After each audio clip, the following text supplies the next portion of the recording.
हिंदी में यूपीएससी की तैयारी से संबंधित प्रोग्राम्स को देखने के लिए सब्सक्राइब करें स्टडी IQ IAS हिंदी।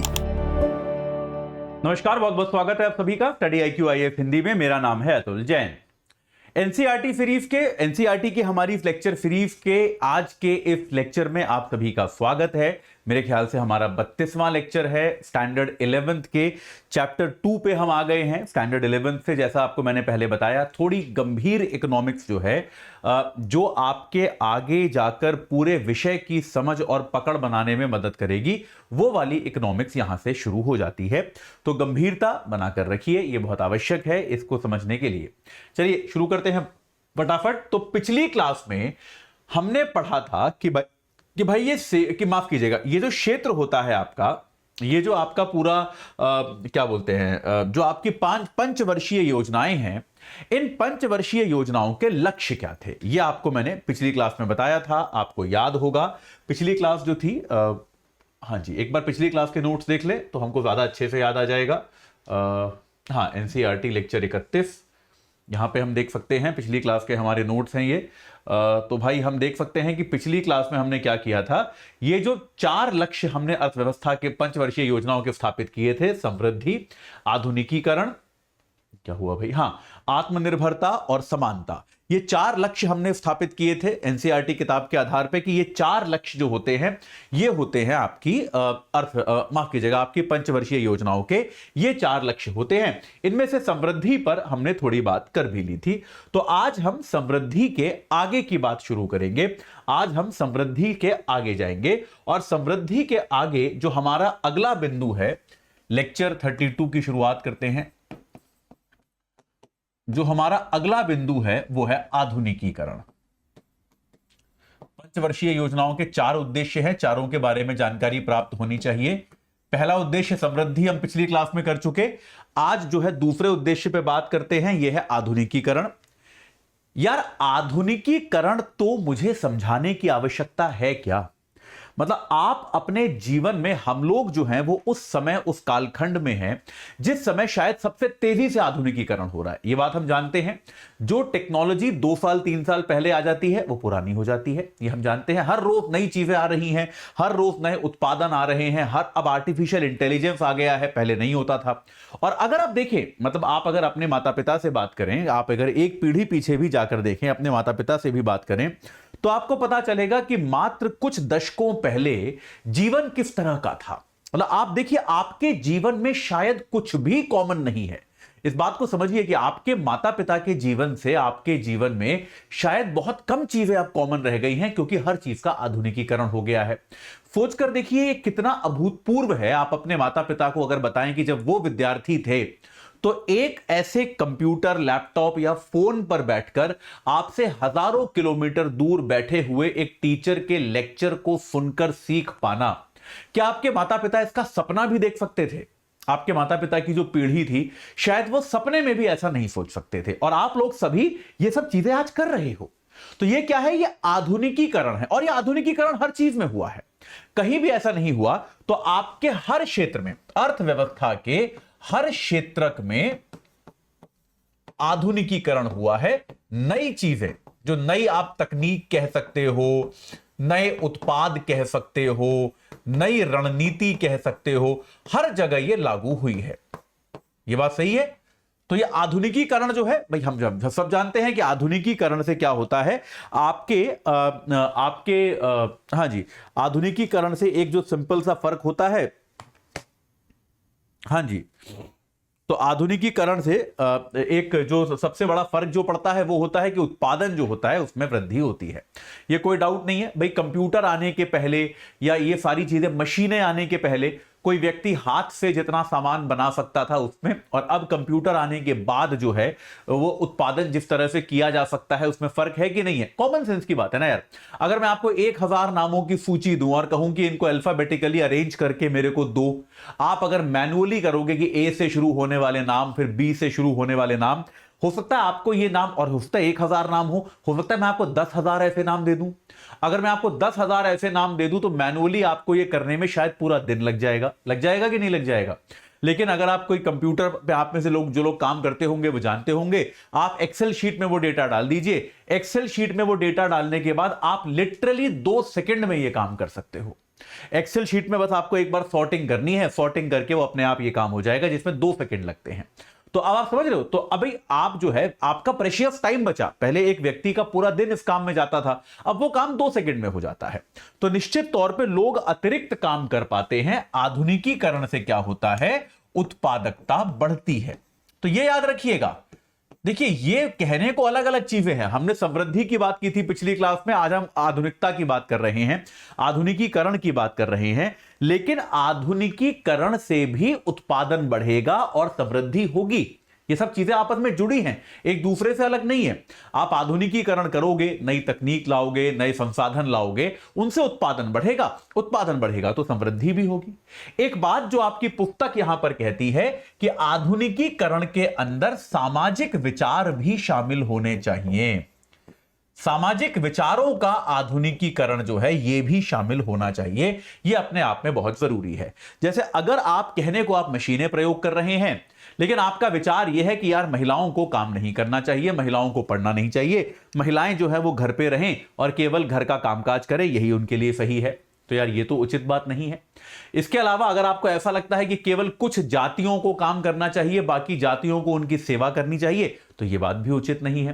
तो आधुनिकीकरण जो है वो केवल आपके आर्थिक उत्पादन के संसाधनों का नहीं, बल्कि आपके विचारों का भी होना चाहिए। तो ये विचारों का जो आधुनिकीकरण है ये भी अपने आप में एक बहुत ही महत्वपूर्ण चीज है आपकी अर्थव्यवस्था के लिए।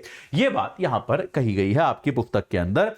तो ये आधुनिकीकरण जो है ये आपकी पंचवर्षीय योजनाओं का एक प्रमुख हिस्सा, जो 4 उद्देश्य थे, उन 4 उद्देश्यों में से एक प्रमुख उद्देश्य जो है वो आपका ये आधुनिकीकरण रहा है, इसमें कोई डाउट नहीं है। तीसरा है आत्मनिर्भरता।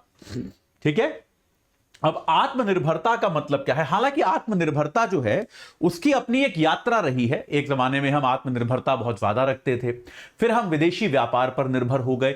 अभी कोविड आने के बाद हमने फिर से आत्मनिर्भरता की बात करनी शुरू करी। तो आत्मनिर्भरता के बारे में चर्चा करते हैं। देखिए, तीसरा जो बिंदु है वो है आत्मनिर्भरता। आत्मनिर्भरता का मतलब यह है कि हमें अपनी जरूरत की चीजें खुद बनानी चाहिए। आत्मनिर्भरता का मतलब यह है कि देखिए, अगर हम इसको एकदम सिंपल शब्दों में समझें कि कोई भी देश हमारी बाह न मरोड़ पाए, हमारी आवश्यकताओं की पूर्ति के लिए हम किसी देश के आगे गिड़गिड़ाएं ना, हम किसी देश के आगे अपनी झोली फैला के उससे भीख ना मांगे, यह होनी चाहिए आत्मनिर्भरता। देखिए, इस बात को समझिए, इसमें और विदेशी व्यापार में फर्क है। इन दोनों चीजों का अंतर समझिए, ये बात समझिए। अब मैं, क्योंकि लोग कहते हैं सर अब तो हम बहुत चीजें आयात निर्यात करते हैं, वो बात सही है, लेकिन आयात निर्यात हम बराबर की शर्त पे करते हैं। आयात निर्यात हम बिजनेस की तरह करते हैं। ऐसा नहीं है अब हमारे साथ कि आज की तारीख में, मान लो उदाहरण के लिए, अगर हम अमेरिका से कुछ अनाज मंगा रहे हैं, तो ऐसा नहीं है कि अमेरिका अनाज नहीं भेजेगा तो हम भूखे मर जाएंगे। ऐसा है क्या? अरे कहीं और से मंगा लेंगे यार, क्या हो गया? तो अब जो है, मतलब आयात निर्यात की जो व्यवस्था है, विदेशी व्यापार की जो व्यवस्था है, उसमें समता की आवश्यकता है। तो यह फर्क है विदेशी व्यापार और गैर आत्मनिर्भर होने में। याद रखिएगा, आत्मनिर्भरता का मतलब यह नहीं है कि व्यापार नहीं करना है, यह बिल्कुल आत्मनिर्भरता का मतलब नहीं है।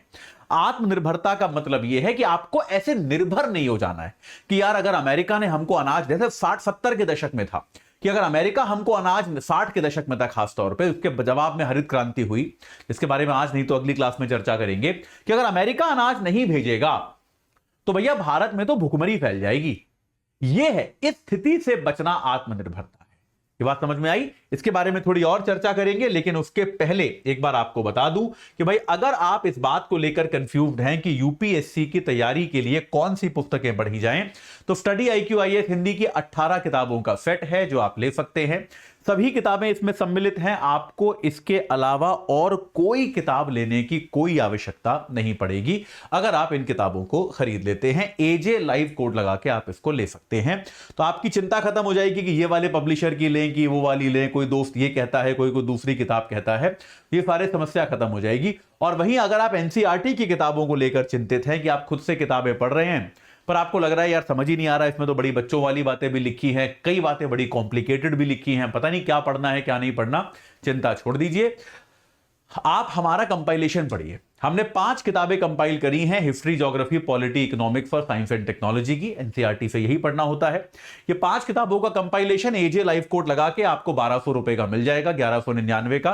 पूरा एनसीईआरटी आपका इससे कवर हो जाएगा, आपको और कुछ करने की कोई खास आवश्यकता नहीं है। तो आज ही आप इनको ले सकते हैं और अपनी तैयारी को सही आकार दे सकते हैं। चलिए साहब, अब वापस चलते हैं हमारी आत्मनिर्भरता की चर्चा में। तो मैंने आपको क्या बिंदु बताया, याद रखिएगा, इनमें से कई सारे बिंदु एनसीईआरटी में दिए नहीं हैं, लेकिन जब आप कोई किताब पढ़ाते हो तो कई बार उस किताब से थोड़ा आगे जाके भी बताते हो, क्योंकि एकदम किताब पढ़ा देंगे तो फिर तो यार मतलब वही उसको किताब को पढ़ के ही ना सुना दूं। ऑडियो बुक नहीं है ये, लेक्चर और ऑडियो बुक में फर्क होता है। लेक्चर में कई बार अध्यापक अपनी कुछ अलग चीजें भी बताता है, ऑडियो बुक में जो किताब में लिखा है आपको वही पढ़ना होता है। तो ये ऑडियो बुक नहीं है, ये वीडियो बुक नहीं है, ये एक लेक्चर है। तो लेक्चर में कई बार मैं आपको जो चीजें किताब में शायद नहीं भी दी उनके बारे में भी आपको बताऊंगा, ठीक है। तो आत्मनिर्भरता का एक बात आप ये याद रखें हमेशा, ये अंतर समझ लीजिए। आत्मनिर्भरता का मतलब जो है वो ये नहीं है कि विदेशी व्यापार रोको, इसका मतलब ये बिल्कुल नहीं है। आत्मनिर्भरता का मतलब विदेशी व्यापार को रोकना नहीं है, ये याद रखिए। हालांकि एक जमाने में ऐसा होता था, लेकिन आज अगर हम आत्मनिर्भरता की बात करते हैं, प्रधानमंत्री नरेंद्र मोदी की सरकार अगर आत्मनिर्भरता की बात करती है तो वो ये नहीं कहती कि विदेशी व्यापार बंद कर देते हैं, दूसरे देशों के साथ कोई व्यापार नहीं करेंगे। ऐसी बात आजकल करना मूर्खता है भाई। ये तो अब दुनिया बदल चुकी है, आप विदेशी व्यापार के बिना कैसे रहोगे यार, इसका तो कोई सेंस नहीं है, ठीक है। विदेशी व्यापार रोकना इसका लक्ष्य बिल्कुल नहीं है।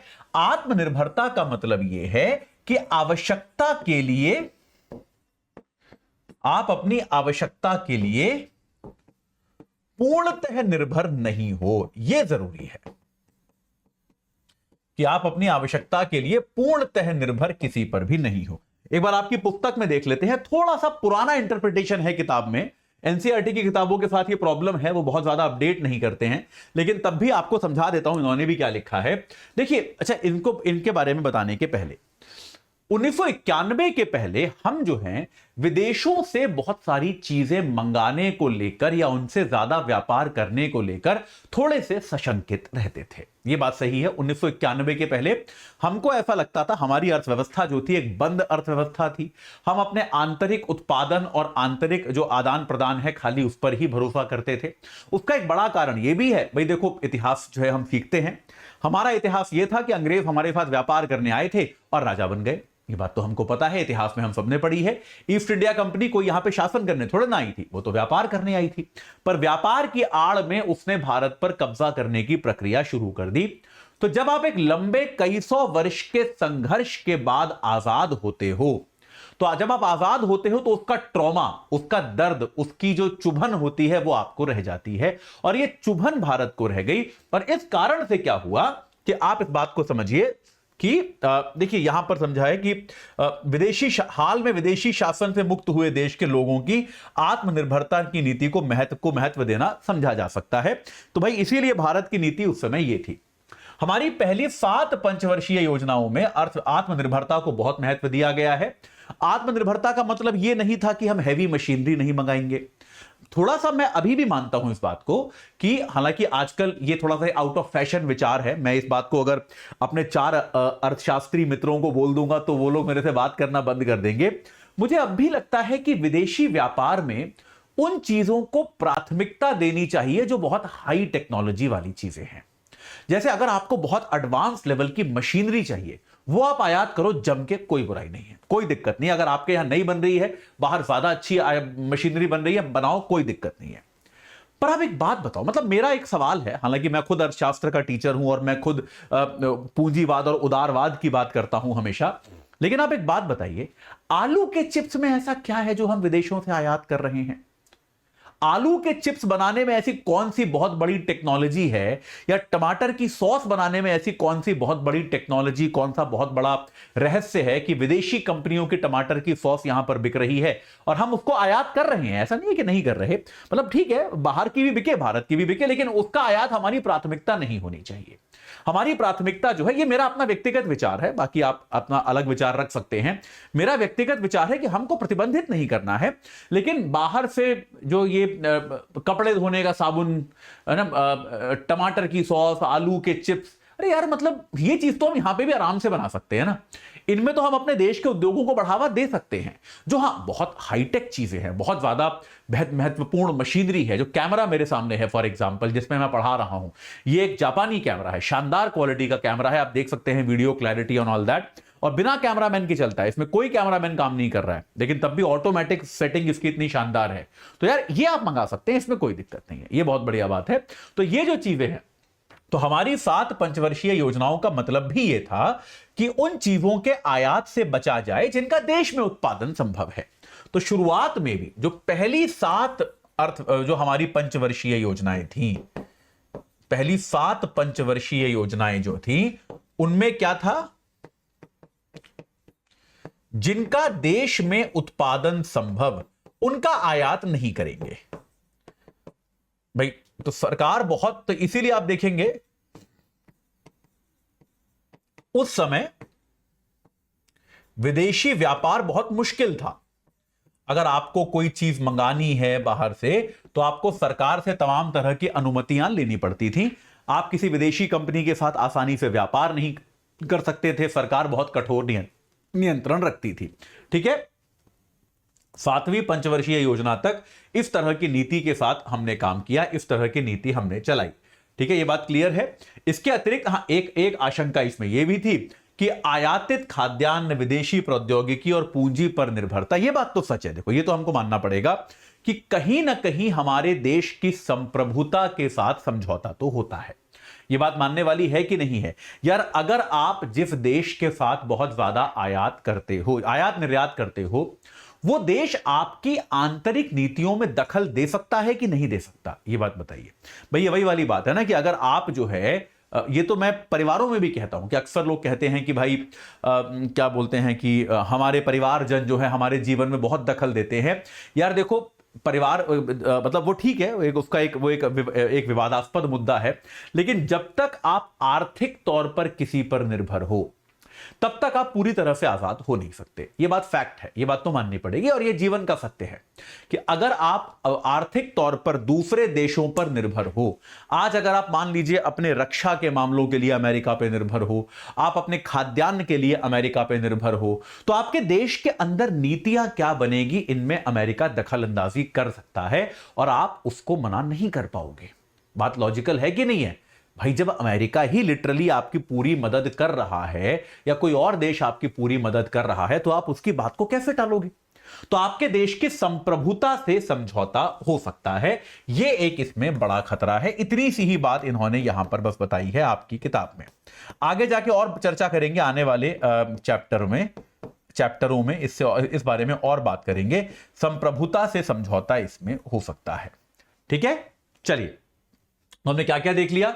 हमने देख ली थी समृद्धि पिछली क्लास में, आधुनिकीकरण देख लिया इस क्लास में, आत्मनिर्भरता देख ली हमने इस क्लास में, और आत्मनिर्भरता के बाद अब हमारा आखिरी बिंदु क्या बचता है भाई?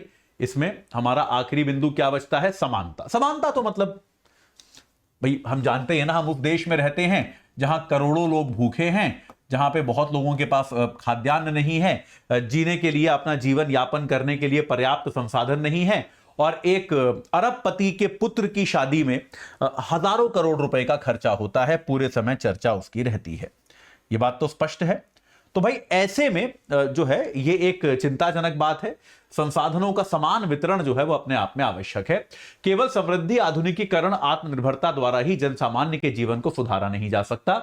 इन सब के बाद भी अधिकांश लोग गरीब हो सकते हैं। यह हो सकता है कि आपके यहां समृद्धि शानदार हो, आपके यहां आधुनिकीकरण भी अच्छा खासा हो गया हो, आपके यहां आत्मनिर्भरता भी बढ़िया हो गई हो, लेकिन यह भी संभव है कि यह सब होने के बावजूद आपके यहां 80%, 90% लोग अब भी गरीबी में जी रहे हो। यह संभव है। तो ऐसे में यह सुनिश्चित करना आवश्यक है कि आर्थिक समृद्धि के लाभ देश के निर्धन वर्ग को भी जो है सुलभ हो, इसीलिए समानता जरूरी है। तो इसके लिए क्या है, इसका समानता का तात्पर्य क्या है कि आर्थिक वृद्धि का लाभ नीचे तक पहुंचे, आर्थिक वृद्धि का लाभ जो है वो गरीबों को भी मिले, यह अपने आप में आवश्यक है। देखिए इस बात को समझिए कि अर्थव्यवस्था, जो मैं आपको एक चीज समझाऊंगा वो भी आपकी किताब में दी नहीं हुई है, कि आमतौर पे आर्थिक समृद्धि का लाभ गरीबों तक पहुंचाना बहुत जटिल काम होता है। कैसे होता है आपको बताऊंगा, आप चिंता मत कीजिए, ठीक है। तो अब इसके लिए क्या है, प्रत्येक भारतीय को भोजन, अच्छा आवास, शिक्षा, स्वास्थ्य जैसी मूलभूत आवश्यकताओं को पूरा करने में समर्थ होना चाहिए, और वितरण की जो है तो आपकी क्या है, सभी की मूलभूत आवश्यकताएं पूर्ण हो, मूलभूत आवश्यकताएं जो है वो पूर्ण हो, और धन संपदा का वितरण जो है वो आसानी से हो, वो समानता से हो, ठीक है। देखिए होता क्या है, इस बात को समझिए कि अक्सर क्या होता है, जब आर्थिक विकास भी होता है तो आर्थिक विकास से होता क्या है, आप ऐसा समझिए कि मैं अपनी P2I बैच की क्लासेस में इस चीज को समझाता हूं, लेकिन यहां पर भी बताता हूं चलिए आज, कि अर्थव्यवस्था आमतौर पे कैसे काम करती है। कैसा इमेजिन कीजिए कि ये आपकी अर्थव्यवस्था है, ठीक है, ये आपका मार्केट है, इसको हम बाजार कहते हैं। आगे इकोनॉमिक्स में आपको बाजार के कॉन्सेप्ट पढ़ाऊंगा बहुत सारे, ये आपका बाजार है। तो जब आपकी आर्थिक समृद्धि होती है तो क्या होता है, इकोनॉमिक एक्टिविटी बढ़ जाती है। इकोनॉमिक एक्टिविटी मतलब आर्थिक गतिविधियां बढ़ जाती हैं। भाई आप इसको ऐसे समझो कि एक गरीब आदमी जो है वो दिन में कितनी चीजें खरीदता होगा, 2, 4, 5 चीजें। वहीं एक अमीर आदमी शायद दिन की 25 चीजें खरीदता होगा या 25 चीजें बेचता होगा। तो आर्थिक गतिविधि, किसी भी चीज का उत्पादन, बनाना, बेचना, ये सब आर्थिक गतिविधि है। तो जब देश में आर्थिक समृद्धि होती है तो आर्थिक गतिविधि जो है वो एकदम से बहुत बढ़ जाती है। मान लीजिए, इसको एक बार दोबारा बनाता हूं, जैसे पहले मान लीजिए, पहले आर्थिक गतिविधि जो थी बस थोड़ी थोड़ी सी, क्षमा कीजिएगा, पहले आर्थिक गतिविधि थोड़ी थोड़ी कहीं कहीं पर हो रही थी, ये पहली स्थिति थी। अब एक बार इसका कलर बदल लेते हैं, इस वाले का, हां। तो अब मान लेते हैं नई व्यवस्था में क्या हुआ, आर्थिक गतिविधि एकदम से बहुत ज्यादा हो गई। ये जो नया पिंक डॉट मैं बना रहा हूं, ये आपका आर्थिक समृद्धि का प्रभाव होता है कि आपकी आर्थिक गतिविधि एकदम से बढ़ जाती है। वो हम सब अपने जीवन में महसूस कर रहे हैं। आप कभी भी देखिए, अपने माता पिता से पूछ के देखिए, आपके माता पिता बोलेंगे यार हम तो हफ्ते में एक बार कहीं जाते थे, है ना। मतलब मैं अपने जीवन में भी देखूं तो शायद मैं सिंपल सा एग्जांपल लूं तो खाना बाहर से मंगाना या बाहर का खाना खाना, शायद जब हम बच्चे थे तो 2 महीने में एक बार कभी ऐसा होता था कि हम कहीं बाहर जाके खाना खा के आते थे।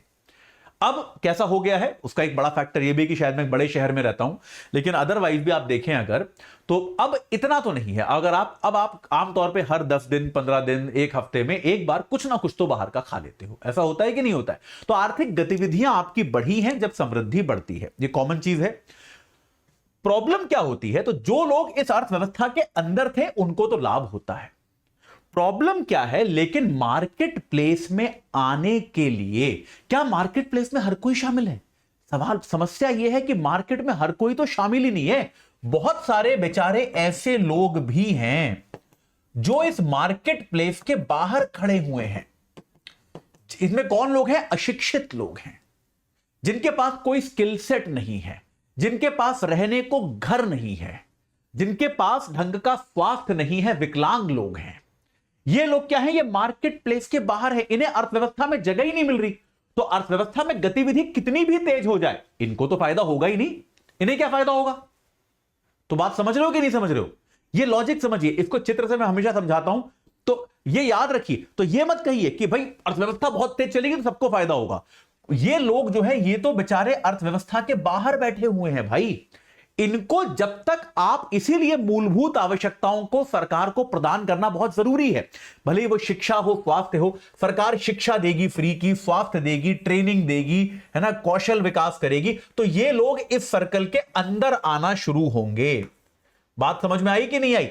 इनको जब तक सर्कल के अंदर नहीं भेजोगे तो आर्थिक समृद्धि का ये हिस्सा कैसे बनेंगे?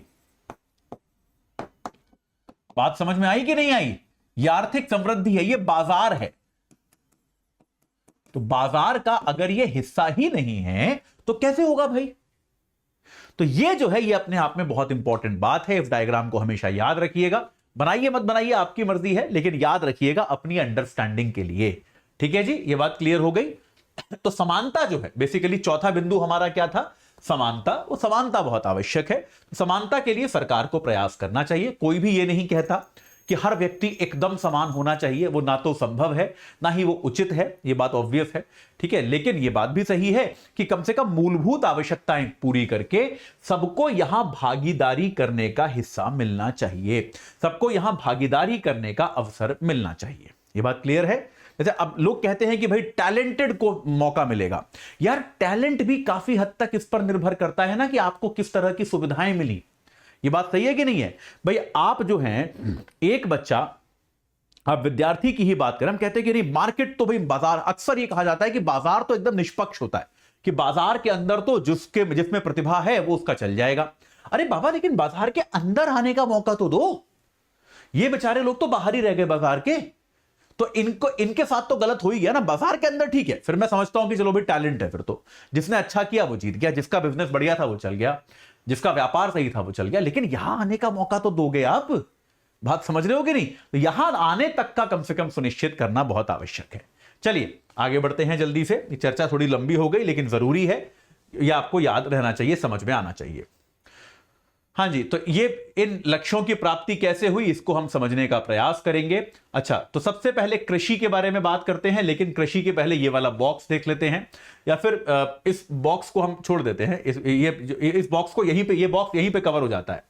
तो भाई कृषि के क्षेत्र में अब क्या क्या इसमें परिवर्तन आए अगर हम देखें, तो सबसे पहला परिवर्तन के लिए हम पढ़ेंगे, हम समझेंगे कृषि के क्षेत्र को।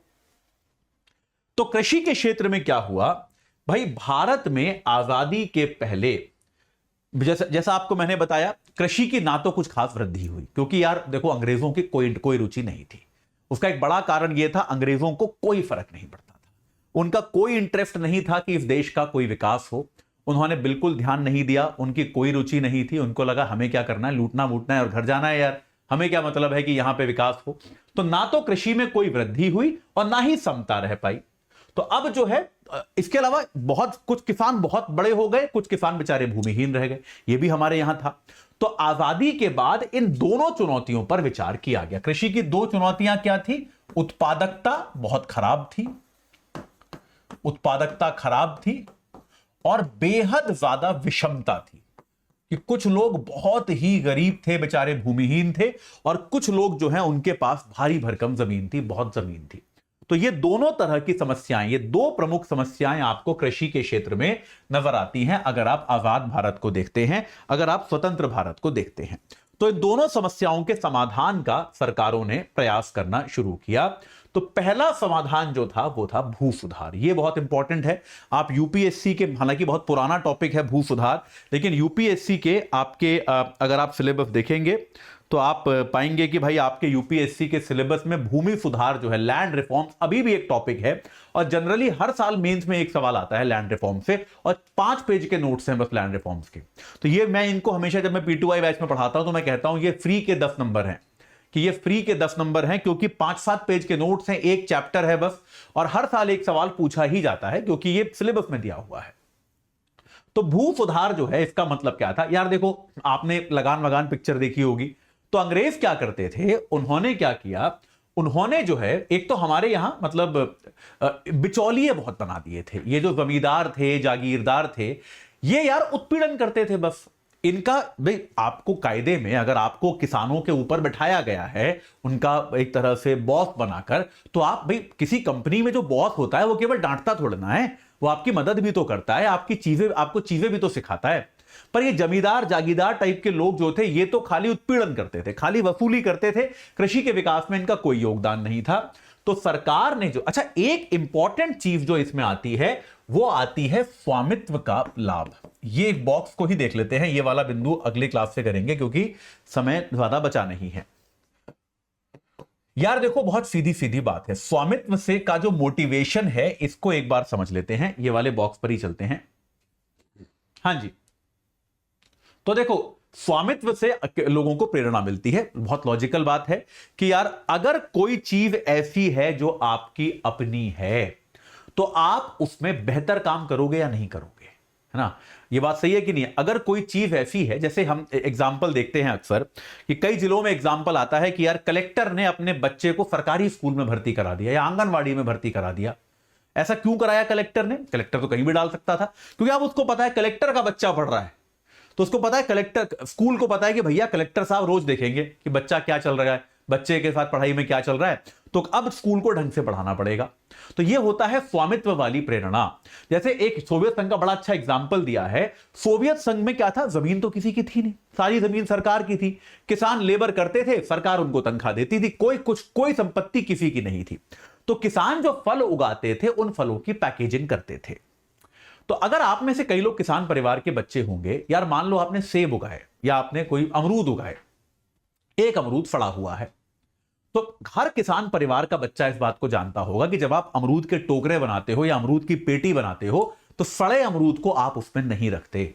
उसका कारण यह नहीं है कि एक अमरूद सड़ा हुआ है, उसका कारण यह है कि अगर 2 दिन ही ऐसे रह गया या एक पूरा दिन भी ऐसे रह गया तो सारे अमरूद खराब होने शुरू हो जाएंगे। यह बात सही है कि नहीं है भाई? सड़ा फल आप जो है अच्छे फलों के बीच में रख दोगे तो खराब होना शुरू हो जाएगा।